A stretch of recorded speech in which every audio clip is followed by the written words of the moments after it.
ఏదైనా సమాచారాన్ని త్వరితగతిన ఇచ్చిపుచ్చుకోవాలంటే ఇది ప్రధానమైనటువంటి వేదిక సోషల్ మీడియా అయిపోయినటువంటి ఈ తరుణంలో సోషల్ మీడియాని ఎలా ఉపయోగించుకోవాలి, ఎంతకాలం ఎట్లా ఉపయోగించుకోవాలి అనే దాని మీద పూర్తి అవగాహన కలిగి ఉండటం చాలా ముఖ్యమైనటువంటి విషయం.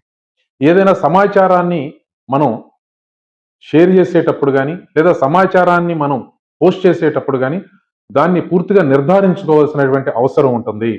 ప్రత్యేకించి పుకార్లకు సంబంధించి, లేదా వ్యక్తిగత జీవితానికి సంబంధించి దూషణలో, లేదంటే వ్యక్తిగత జీవితాల్లో ఉండేటువంటి విషయాలు, లేదా ఇతరుల పట్ల అనవసరమైనటువంటి వివాదాస్పదమైనటువంటి అంశాలు, ఏదో సోషల్ మీడియాలో మనకు తోసిన విధంగా పోస్ట్ చేయటమో, లేదా ఎవరో పోస్ట్ చేసిన దాన్ని అటో ఇటో షేర్ చేసి ఇబ్బందులకు గురయ్యేటువంటి పరిస్థితులు మాత్రం ఉండకూడదని చెప్పి ఈ సందర్భంగా తెలియజేస్తా ఉన్నాను.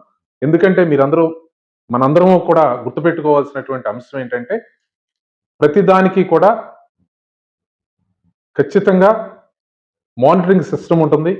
దానికి సంబంధించినటువంటి బాధ్యత వహించాల్సినటువంటి అవసరం ఎవరైతే ఉంటారో ఆ పోస్టులు పెట్టేవారి మీద కానీ, కామెంట్లు చేసేవారి మీద కూడా ఉంటుంది. ఎందుకంటే దీర్ఘకాలంలో ఈ సమస్య ఫేస్ చేసే అవకాశం ఉంటుంది.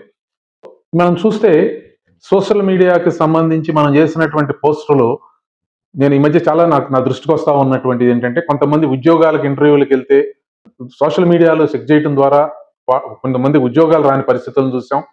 సోషల్ మీడియాలో పోస్టులు పెడతాం చూస్తే మీరు గతంలో అమెరికా ప్రభుత్వం లేదా ట్రంప్ మీద సోషల్ మీడియాలో ఏదో పోస్టులు పెట్టారనేటువంటి ఉద్దేశంతో వీసాలను తిరస్కరించినటువంటి సందర్భాలను చూస్తా ఉన్నాం. వీసాలు ఇచ్చేటప్పుడు మీరు సోషల్ మీడియాలో ఏ అకౌంట్లు వాడుతున్నారో, సోషల్ మీడియాలో ఏం పోస్టులు పెడుతున్నారు అని కూడా మరి వీసాలు ఇచ్చేటప్పుడు ప్రభుత్వాలు గమనిస్తున్నటువంటి అంశాన్ని కూడా మనం చూస్తా ఉన్నాం. కాబట్టి సోషల్ మీడియాలో మన యొక్క వ్యక్తిగత స్వేచ్ఛ ఉంది, మన యొక్క భావ ప్రకటన స్వేచ్ఛ ఉంది. దాన్ని అందించడం తప్పలేదు, కానీ అది దూషణలో లేదా ఎదుటి వాళ్ళకి పూర్తిగా ఏదో పొరుగు నష్టం కలిగే విధంగానో, మనకి తెలిసి తెలవని సమాచారము, ఏ ఆధారము లేనటువంటి దాన్ని ఎటువంటి పరిస్థితుల్లోనూ సోషల్ మీడియాలో పాలుపంచుకోకూడదు.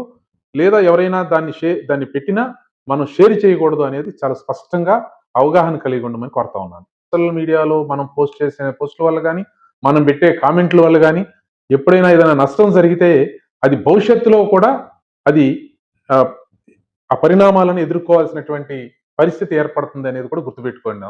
కాబట్టి దాని మీద సోషల్ మీడియాలో ఉండేటువంటి ఆ స్వేచ్ఛని దుర్వినియోగం కాకుండా చూసుకోవాల్సినటువంటి అవసరం ఉంది.